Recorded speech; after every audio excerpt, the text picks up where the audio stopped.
adat bersandi sara, sara bersandi kitabullah. Nah, kitabullah itu artinya kan Quran. Nah,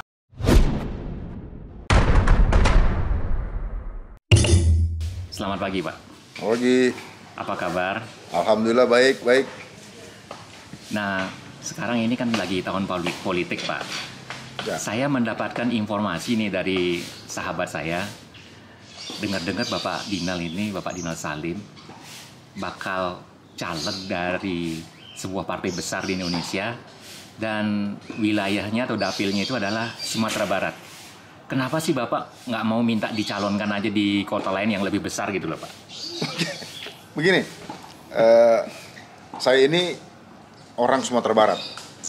Keluarga saya, kakek nenek saya itu lahir di Kutu Gadang, di Kabupaten Agam, yang orang selalu dekat berbatasan dengan Bukit Tinggi. Jadi saya ini adalah daerah Sumatera Barat ya. Jadi walaupun orang tua saya kandung, ayah saya lahir di Lahat, ibu saya lahir di Bogor, tapi tetap orang tua saya mengajarkan bahwa saya itu adalah orang Sumatera Barat. Dan saya pun juga bukan lahir di Sumatera Barat ya, saya lahir di Jakarta. Tapi ya itu, darah saya mengalir dari orang-orang di Sumatera Barat. Jadi ya saya dicalonkan di Sumatera Barat 2. Dan sebetulnya ini pencalonan saya yang ketiga ya.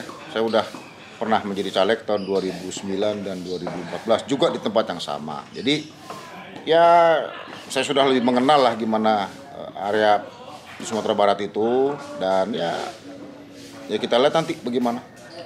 Nanti pasti Bapak akan ketemu dengan calon konstituen Bapak di sana. Apa sih yang mau Bapak lakukan untuk warga di dapil Bapak atau Sumatera Barat ini, Pak? Ya, ada dua ya. Pertama, saya tuh mau orang Sumatera Barat itu sebetulnya kritis. Ya, kritis orang Sumatera Barat itu suka bertanya dan ingin tahu gitu ya bahasa. Nah, saya tuh ingin sharing. Yang pertama saya ingin perjuangkan adalah Indonesia harus kita jaga kedaulatannya agar target kita tahun 2045, 100 tahun kita merdeka, itu Indonesia itu masih utuh, dalam hal bukan utuh pecah belah, bukan ya, tapi utuh dari segi alam. Tidak ada pulau yang tenggelam, tidak ada pulau yang rusak, tidak ada pulau yang tanda kutip mati, tanda kutip begitu. Nah, maka Sumatera Barat, apalagi di daerah saya ini, Padang Pariaman pesisir pantai, Pariaman pesisir pantai, Agam pesisir pantai, Pasaman Barat, Pasaman Timur, semua di pesisir pantai. Jadi dari 8 ada 5 daerah yang berpotensi akan tenggelam pesisirnya. Jadi saya cuma mau mengkampanyekan ini, hati-hati. Memang sekarang 2024 belum, tapi 2025 berpotensi. Apalagi kan pernah ada pengumuman dari satu badan internasional yang mengatakan tiap tahun Jakarta itu turun 25 cm. Nah, saya lagi ngecek nih Sumatera Barat bagaimana kondisinya. Jadi ini nggak main-main, Bu. Ini betul-betul serius bahwa kalau kita tidak hati-hati, tenggelamlah kita. Nah, maka target segmen pasar saya adalah milenial yang usia 17 tahun, 19, 20. Karena tahun 2045 dialah yang seumuran 40. Mungkin dialah yang sudah jadi bupati, jadi gubernur, bahkan jadi menteri, bahkan mungkin presiden gitu intinya kan. Jadi dia mesti aware dari sekarang. Nah, nanti dia mau pilih saya apa tidak, ya saya serahkan ke dia. Tapi saya ingin menjualnya, tolong. Kalau saya terpilih, saya ingin menjaga Sumatera Barat nggak tenggelam. Itu yang pertama. Yang kedua, Sumatera Barat itu kan kita punya namanya slogan adat bersandi sara, sara bersandi kitabullah. Nah, kitabullah itu artinya kan Quran. Nah, surat yang pertama Allah turunkan ke Nabi Muhammad itu artinya adalah Iqra. Iqra artinya membaca. Nah, apa terjemahan membaca itu? Memang dalam Al-Quran itu Allah tidak mengatakan apa-apa, tapi Allah mengajar kita untuk berpikir, karena Allah mengasih kita otak kan, otak untuk kita berpikir. Maka apa tuh Iqra? Maka oleh Nabi Muhammad diterjemahkan, Iqra itu adalah bagaimana belajar untuk membaca. Membaca apa? Membaca tulisan atau membaca hal-hal yang memang harus ditulis, sehingga itu harus dipelajari. Nah, dengan dasar itu, maka Sumatera Barat saat ini sektor pendidikan, pendapat saya belumlah seperti apa yang diharapkan atau bersanding dengan daerah lain. Bahkan kalau maaf saya agak bercanda di sini, bahwa di Sumatera Barat itu lebih banyak masjid ya yang besar ketimbang sekolah yang besar. Nah, jadi bagaimana orang mau belajar kalau sekolahnya kurang? Sehingga mendrive orang Sumatera Barat karena tidak ada sekolah, baik mungkin SMA atau mungkin kuliah atau universitas, maka merantaulah dia keluar. Pergilah dia ke Jawa, pergilah dia mungkin ke Sumatera Selatan, ke Sumatera Utara segala macam. Maka Sumatera Barat ditinggal. Maka Sumatera Barat kan termasuk perantau yang paling besar. Bayangkan di Jakarta aja perantau Sumatera Barat 2,5 juta. Jakarta saja. Jadi itulah yang sedang terjadi di Sumatera Barat. Karena tidak ada sekolah, orang merantau. Tapi maaf, orang banyak bangun masjid. Jadi bangun masjid itu dengan penduduk yang nggak begitu banyak. Buat saya mengatakan bukan berarti nggak penting, tapi bagaimana agar melihat Iqra adalah belajar ada di sekolah. Bagaimana sekolah bisa dibangun sebanyak mungkin gitu ya.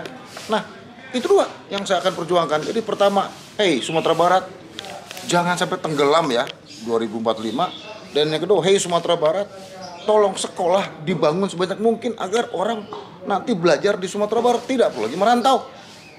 Karena belajar itu penting. Kenapa? Karena Iqra mengatakan membaca. Itulah target saya. Mudah-mudahan bisa dipahami oleh para milenial. Jadi Bapak ingin mendekati generasi Z dan generasi milenial. Tepat. Nah, harapan Bapak ini, khususnya kan Bapak sebagai caleg Sumatera Barat. Ya. Harapan Bapak kepada generasi Z dan generasi milenial ini bagaimana untuk bisa memajukan Indonesia dari Sumatera Barat? Ya. Pertama kan sekarang generasi Z ini kritis, lebih kritis lagi ya. Dan mereka tuh sangat suka dengan medsos ya. Maka saya sangat berharap agar generasi milenial ini lagi-lagi tadi Iqra, membaca untuk belajar. Belajar untuk apa? Untuk agar dalam membaca medsos bisa dicerna dengan objektif. Jangan langsung percaya berita-berita dari medsos sehingga itulah yang dijadikan kepercayaan ya, atau dijadikan mungkin suatu beliefs, bahasa kasar begitu bahasa Inggrisnya. Jadi tolonglah generasi yang sekarang ini, karena semuanya sudah terbuka dan transparan, maka tolong belajarlah seperti apa yang diturunkan ayat pertama oleh Allah ke Nabi Muhammad, Iqra. Belajarlah agar betul-betul kita bisa memahami apa yang terjadi dalam dunia ini, karena dunia ini akan sangat cepat. Kalau kalian berusia 17, 18 tahun, 20 tahun sekarang 2024, 2045 kau berusia 41 tahun. Indonesia udah berubah dan dunia pun juga udah berubah. Nah, perubahan ini apa? Contoh, artificial intelligence, robot. Jadi mungkin pekerjaan yang tadinya bisa ada pekerja, misalkan pekerja resepsionis, bisa tergantikan dengan robot. Terus kalian mau jadi apa? Kalau pekerjaan itu bisa diambil dengan robot. Nah, itulah yang saya ingin mengajak para millennials. Kalau kau pilih saya mau mengajak satu, fokus lingkungan hidup. Agar apa? Jangan tenggelam di Sumatera Barat. Yang kedua, fokus untuk apa? Iqra. Mari bangun sekolah sebanyak mungkin agar kau bisa belajar di situ. Mungkin kau bisa mengajar di situ. Agar apa? Agar Sumatera Barat bisa betul-betul berkembang sesuai dengan eranya gitu. Karena sekarang anggaplah era tahun 2024. Nah, sekarang kan era 2045 akan berbeda. Dan ke depan lagi akan makin berbeda. Jadi millennials itu perlu dikasih kesempatan untuk bicara. Nah, saya cuma hanya mengatakan saya akan menampung. Saya sangat senang kalian itu mau berkritis segala macam, tapi tolong belajarlah terhadap apa yang akan kau lakukan untuk 2045 agar tempat kau hidup nanti masih ada, tanda kutip nggak tenggelam, dan dengan kondisi internasional ke dunia yang begitu cepat, dengan Iqra tadi kau bisa beradaptasi. Bapak akan menyinggung soal pendidikan itu sangat penting, begitu juga tentang lingkungan hidup. Saya jadi teringat nih Pak, ketika Bapak Emil Salim menjadi Menteri Lingkungan Hidup. Beliau mengutip tentang masalah ini berkaitan dengan filosofi yang dipercaya di Bali adalah Trihita Karana. Apakah masih relevan Pak Trihita Karana zaman sekarang, zaman now, zaman medsos ini untuk Bapak bisa kembangkan barangkali di dapil Bapak di Sumatera Barat? Itu kan Trihita Karana atau adat bersesara Bali kita Bulo itu kan local wisdom ya. Dan saya tadi mengambil topik mengapa untuk agar Sumatera Barat jangan sampai tenggelam tuh jujur itu saya ingin meneruskan perjuangan ayah saya. Karena ayah saya tuh sekarang sangat khawatir dengan kondisi Indonesia seperti kayak sekarang. Maka Indonesia ini akan tenggelam. Ya, itu yang ayah saya khawatir. Nah, saya sebagai anak satu-satunya laki gitu ya, saya ingin meneruskan perjuangan ini dengan dimulai dengan di Sumatera Barat. Bapak Karena ya, Salim, kan ya? pencalekan saya di situ kan gitu kan. Jadi saya ingin memperjuangkan untuk tolonglah agar generasi milenial ini sekarang betul-betul bisa bahasa saya itu belajar dari kalau Bali tadi ada Trihita Karana. Karena itu dibuat itu untuk lifetime gitu intinya. Kayak adat berseni sara berseni kita bola itu untuk lifetime, tidak untuk hanya sampai zaman tahun 2045, tidak, untuk seumur hidup kamu. Nah, sekarang kita mesti pegang itu. Nah, kita sekarang kalau untuk Sumatera Barat ya kita pegang adat berseni sara berseni kita bola. Artinya apa?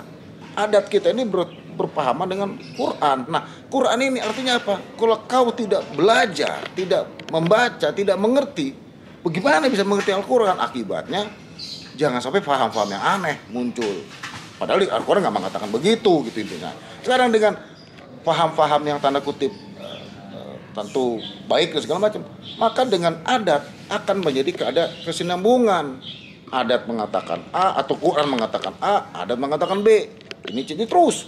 Jadi tidak ngawur gitu bahasa kasarnya. Kan ujuk-ujuk muncul dari mana. Nah, ini karena pemahaman tadi yang banyak mungkin orang tidak mengerti secara paham. Jadi local wisdom seperti tadi Trihita Karana, adat berseni sara bersandi kita bola itu tidak boleh berhenti, bahkan itu sebetulnya menjadi jati dirinya kita. Jadi itu kayak Bali khususnya itu menjadi kenapa Bali menjadi hebat sekarang ini, karena orang tuh ingin melihat cara orang Hindu itu beribadah di pura itu bukan menariknya, tapi betul-betul buat saya amazed, luar biasa bahwa dengan kondisinya begitu orang misalkan melihat atau kayak menonton begitu, tapi dia tetap bisa khusyuk, fokus, dia berdoa, itu kan luar biasa. Dan daerah-daerah di Bali banyak desa-desa yang sangat bersih, sangat menjaga lingkungan, itu juga luar biasa. Jadi itulah Trihita Karana yang di kacamata saya tidak akan boleh pernah berhenti. Jadi Bapak punya harapan besar terhadap dapil Bapak di Sumatera Barat supaya dari segi pendidikan, lingkungan hidup tentu mengarah pada bidang ekonomi ini Pak ya? Ya. Jadi ekonomi kan akan mengikuti daripada tanda kutip ya. Kalau tanda kutip ya, kalau pembangunan berkelanjutan maka ada ekonomi, kan intinya kan. Nah, maka untuk ekonomi salah satunya sendi utamanya harus ada pendidikan. Nah pendidikan kita punya adat berseni sara berseni kita bola. Artinya apa? Tadi saya katakan berkali-kali, Iqra, bacalah. Jadi dengan kita mengikuti adat kita, adat berseni sara kita bola, belajar Iqra, kita bisa tanda kutip melakukan aktivitas ekonomi, maka kita tanda kutip bisa tentu nanti ujungnya bisa menjadi orang, atau kita bisa pasti untuk menjaga agar Sumatera Barat ini lifetime dan akan survive. Bahkan dari segi ekonominya harus jauh lebih maju daripada sekarang. Terima kasih Pak atas waktunya. Terima kasih banyak Pak.